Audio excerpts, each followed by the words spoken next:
Дошъл съм на този свят в Дряново в 1800-та.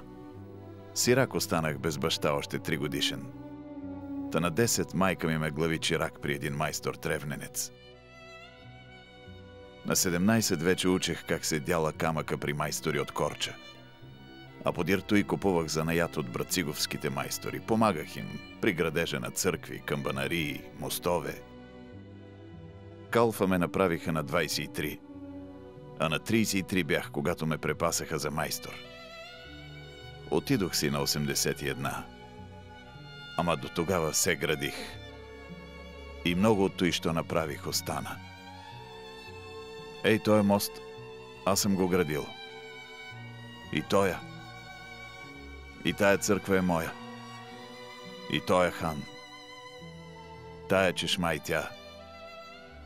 А тоя мост, кога го свърших, наредих да натоварят много волски коли с камъни и да минат по него.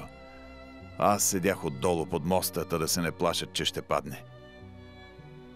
Сетне един австриец беше писал, че съм бил направил най-голямата хидравлическа постройка на Балканския полуостров. Знам ли? Ей, тая къща и нея аз съм е правил. Сега се канят да ме честват, че ставали 210 години, откак съм се родил. За 170-та годишнина музей бяха ми направили в Дряново. Да идвали хора да гледат какво съм градил, как съм го градил. Ама ей го. Виж го сега на какъв е хал. Не прилича на майстор тая работа. Покривът му тече, мокри стените, мокри фотографиите, мокри всичко. Съчакът и той залдал.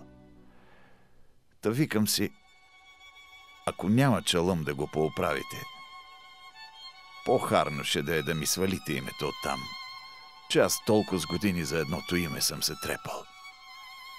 И такви с работи не съм допущал да стават.